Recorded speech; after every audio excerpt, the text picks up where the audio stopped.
ನೀವಿನ್ನೂ ನಮ್ಮ ಚಾನಲ್ಸ್ಗೆ ಸಬ್ಸ್ಕ್ರೈಬ್ ಆಗಿಲ್ಲ ಅಂದರೆ ಈ ಕೂಡಲೇ ಸಬ್ಸ್ಕ್ರೈಬ್ ಬಟನನ್ನು ಒತ್ತಿ, ಹಾಗೆ ಪಕ್ಕದಲ್ಲಿರುವ ಬೆಲ್ ಐಕಾನ್ನ ಕ್ಲಿಕ್ ಮಾಡಿ. ಇವತ್ತು ನಾನು ತುಲಾ ರಾಶಿಯವರ ಲವ್ ಲೈಫ್ ಹೇಗಿದೆ ಅನ್ನೋದ್ರ ಬಗ್ಗೆ ನಾನು ಹೇಳ್ತೀನಿ. ಪ್ರೇಮಿಗಳ ಬಗ್ಗೆ ಟ್ಯಾರೋ ಮುಖಾಂತರ ಮಾಹಿತಿನ ಕೊಡ್ತಾ ಇರೋದು. ನಿಮಗೆ ರೆಸೊನೇಟ್ ಆದರೆ ತೊಗೊಳ್ಳಿ, ಇಲ್ಲಾಂದರೆ ಬಿಟ್ಬಿಡಿ. ಮೆಸೇಜ್ ಅಂತ ಹೇಳೋದಾದರೆ ತುಂಬ ಸಮೃದ್ಧಿನ ಅನುಭವಿಸ್ತೀರಾ ಈ ವರ್ಷ ಅಂತ ನಂಗೆ ಅನಿಸುತ್ತೆ. ಮತ್ತು ನಾನು ಹೇಳೋದಂದರೆ, ನೀವು ರೀಸೆಂಟ್ಲಿ ಎಂಗೇಜ್ಡ್ ಆಗಿರ್ತೀರ, ಕೆಲವರಿಗೆ ನಿಮ್ಮ ನಿಶ್ಚಿತಾರ್ಥ ಕೂಡ ಆಗಿರುತ್ತೆ ಅಂತ ನಾನು ಹೇಳ್ತೀನಿ. ಇನ್ನೂ ಕೆಲವರಿಗೆ ತುಂಬ ಒಬ್ಬ ವ್ಯಕ್ತಿ ಜೊತೆ ಕಮಿಟ್ ಆಗಬೇಕು ಅನ್ನೋ ಫೀಲಿಂಗ್ ಇರುತ್ತೆ ನಿಮಗೆ.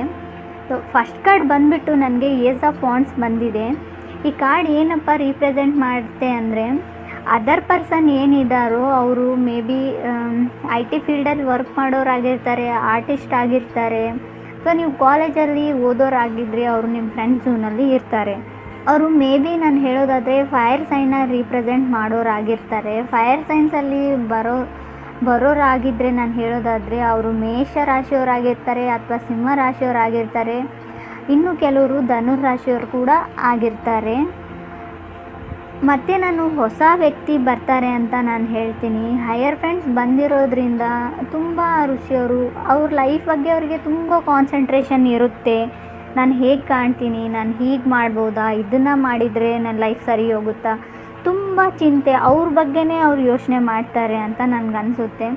10 ಆಫ್ ಪೆಂಟಿಕಲ್ಸ್ ಬಂದಿರೋದ್ರಿಂದ ನಿಮಗೆ ತುಂಬ ಸ್ಮೂತಾಗಿರೋ ವರ್ಷ ಅಂತ ಹೇಳ್ತೀನಿ ಲವ್ ಲೈಫ್ ಬಗ್ಗೆ ಹೇಳೋದಾದರೆ.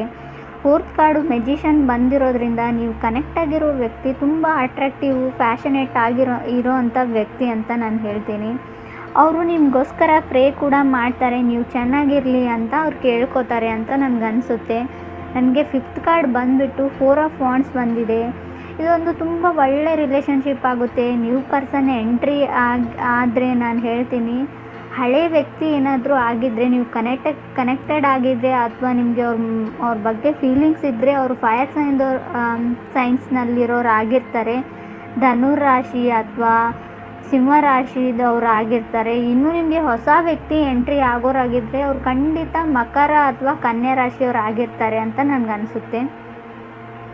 ಇದು ಒಂದು ಒಳ್ಳೆ ರಿಲೇಷನ್ಶಿಪ್ ಆಗಿರುತ್ತೆ. ನೀವು ತುಂಬ ಸ್ಟೇಬಲ್ ಆಗಿರ್ತೀರ ಋಷಿಯವರು ದುಡ್ಡಿನ ವಿಚಾರದಲ್ಲಿ ಅಂತ ನನಗನ್ಸುತ್ತೆ. 6th ಕಾರ್ಡ್ ಬಂದುಬಿಟ್ಟು ನನಗೆ ಎಂಪರಸ್ ಬಂದಿರೋದ್ರಿಂದ ತುಂಬ ಮಾತಾಡ್ತೀರಾ ನೀವು. ಅದರ್ ಪರ್ಸನ್ ಇರ್ಬೋದು ಅಥವಾ ನೀವೇ ಆಗಿರ್ಬೋದು, ತುಂಬ ಮಾತಾಡ್ತೀರಾ ಅಂತ ನನಗನ್ಸುತ್ತೆ. ಕಾರ್ಡ್ಸಲ್ಲಿ ತೋರಿಸ್ತಾ ಇದೆ. ಮತ್ತು ನೀವು ನಿಮ್ಮ ಗ್ರ್ಯಾಂಡ್ ಪೇರೆಂಟ್ಸ್ ಜೊತೆನೂ ತುಂಬ ಡಿಸ್ಕಸ್ ಮಾಡ್ತೀರಾ ಇದ್ರ ಬಗ್ಗೆ ಅಂತ ನನಗಿಲ್ಲಿ ಕಾರ್ಡ್ಸಲ್ಲಿ ತೋರಿಸ್ತಾ ಇದೆ. ನಿಮ್ಮ ಅಜ್ಜ ಅಥವಾ ಅಜ್ಜಿ ಆಗಿರ್ಬೋದು. 6 ಆಫ್ ಡೈಮಂಡ್ಸ್ ಬಂದಿರೋದ್ರಿಂದ ಜುಪಿಟರ್ ಅಂದರೆ ಗುರುಗ್ರಹದ ಪ್ರಭಾವದಿಂದ ತುಂಬ ಹೇಳಬೇಕಂದ್ರೆ ನಿಮ್ಗೆ ಖಂಡಿತ ಈ ವರ್ಷ ನಿಮ್ಮ ಮ್ಯಾರೇಜ್ ಆಗುತ್ತೆ ಅಂತ ನನಗನ್ಸುತ್ತೆ. ಕೆಲವರಿಗೆ ನಾನು ಹೇಳೋದಾದರೆ ಡಿಸೆಂಬರಲ್ಲಿ ಕೂಡ ಮ್ಯಾರೇಜ್ ಆಗಿರ್ಬೋದು ಅಥವಾ ಶ್ಯೂರ್ಲಿ ಎಂಗೇಜ್ಡ್ ಅಂತೂ ಆಗಿರ್ತೀರ ಅಂತ ನಂಗೆ ಅನಿಸುತ್ತೆ. ಫೂಲ್ ಕಾರ್ಡ್ ಬಂದಿರೋದ್ರಿಂದ ತುಂಬ ನೀವು ಮಸ್ತ್ ಮೂಡಲ್ಲಿರೋ ಅಂಥ ವ್ಯಕ್ತಿ ಅಂತ ನನಗನ್ಸುತ್ತೆ.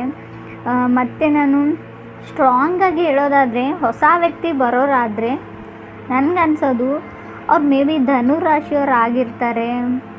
ಸೊ ಶನಿ ತುಂಬ ಸ್ಟ್ರಾಂಗ್ ಆಗಿರುವಂಥ ವ್ಯಕ್ತಿ ಅಂತ ನಂಗೆ ಅನಿಸುತ್ತೆ. ಧನುರ ರಾಶಿಯವ್ರು ಆಗಿರ್ಬೋದು, ಮೇ ಬಿ ಅವ್ರು ಕ್ಯಾಪ್ರಿಕಾನ್ ಮಕರ ರಾಶಿಯವ್ರು ಕೂಡ ಆಗಿರ್ಬೋದು.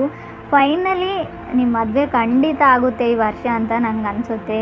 ಹಳೆ ರಿಲೇಷನ್ಶಿಪ್ಪಲ್ಲಿ ಇದ್ದವ್ರಿಗೂ ಕೂಡ ತುಂಬ ಹ್ಯಾಪಿ ಆಗಿರುವಂಥ ಟೈಮು ಅಂತ ಅನಿಸುತ್ತೆ ನನಗೆ.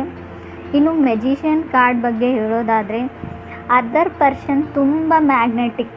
ಮೆಜಿಷಿಯನ್ ಅಂದರೆ ನೀವು ಅರ್ಥ ಮಾಡ್ಕೊಳ್ಳಿ, ತುಂಬಾ ಫ್ಯಾಷನೇಟ್ ಆಗಿರೋ ವ್ಯಕ್ತಿ, ತುಂಬಾ ತಮ್ಮ ಬ್ಯೂಟಿ ಕಾನ್ಷಿಯಸ್ ಅವರು, ತುಂಬಾ ಅವ್ರ ಲುಕ್ ಬಗ್ಗೆ ತುಂಬಾ ಕಾನ್ಸಂಟ್ರೇಟ್ ಮಾಡುವಂಥ ವ್ಯಕ್ತಿ.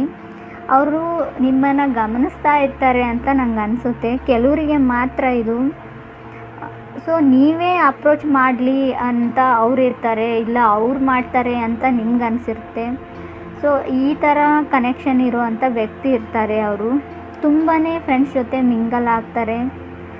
ಅವರು ಫ್ರೆಂಡ್ಶಿಪ್ಗೆ ತುಂಬ ಗೌರವ ಕೊಡೋವಂಥ ವ್ಯಕ್ತಿ ಆಗಿರ್ತಾರೆ. ನಾನು ಈ ಸರ್ತಿ ಎಲ್ಲ ರಾಶಿಯವ್ರಿಗೆ ಹೇಳ್ತೀನಿ, ಇದೊಂದು ರೀಲೊಕೇಶನ್ ಟೈಮ್ ಇದೆ. ಸೊ ನೀವು ರೀಲೊಕೇಟ್ ಆಗ್ತೀರಾ. ಈಗಾಗಲೇ ನೀವು ಯಾವುದೋ ಒಂದು ಊರಿಗೆ ಹೋಗಿರ್ಬೋದು, ಟ್ರಾವೆಲಿಂಗ್ ತೋರಿಸ್ತಾ ಇದೆ, ನೀವು ಟ್ರಾವೆಲ್ ಮಾಡ್ತಿರ್ತೀರಾ ಅಥವಾ ಅದರ್ ಪರ್ಸನ್ ಟ್ರಾವೆಲ್ ಮಾಡ್ತಿರ್ತಾರೆ ಅಂತ ನಂಗೆ ಅನಿಸುತ್ತೆ. 10 ಆಫ್ ಪೆಂಟಿಕಲ್ಸ್ ಬಂದಿರೋದ್ರಿಂದ ನಿಮ್ಮ ಲೈಫ್ ತುಂಬ ನಿಮಗೆ ಫೀಲ್ ಆಗುತ್ತೆ, ಲೈಫ್ ಅಂದರೆ ಈ ಥರ ಇರಬೇಕು ಅಂತ ಕೆಲವರಿಗೆ ಫೀಲ್ ಆಗುತ್ತೆ. ನಿಮ್ಮ ಲೈಫ್ ಬಗ್ಗೆ ನಿಮಗೆ ತುಂಬ ಪ್ರಾಸ್ಪರಿಟಿ, ತುಂಬ ಅಬೆಡೆನ್ಸು, ತುಂಬ ಏನೋ ಲಕ್ ಬಂದಿದೆ ಈ ವರ್ಷ ಅನ್ನೋ ಫೀಲಿಂಗಲ್ಲಿ ನೀವು ಇರ್ತೀರ ಖಂಡಿತ. ಸೊ ನನ್ನ ವಿಡಿಯೋ ನಿಮಗೆ ಇಷ್ಟ ಆಗಿದ್ದರೆ ನನ್ನ ಚಾನಲ್ಗೆ ಸಬ್ಸ್ಕ್ರೈಬ್ ಮಾಡಿ, ಕಮೆಂಟ್ ಮಾಡಿ, ಶೇರ್ ಮಾಡಿ. ನನ್ನ ವಿಡಿಯೋನ ನೋಡಿದ್ದಕ್ಕೆ ನಿಮ್ಮೆಲ್ಲರಿಗೂ ಧನ್ಯವಾದಗಳನ್ನ ನಾನು ಹೇಳ್ತೀನಿ. Thank you all.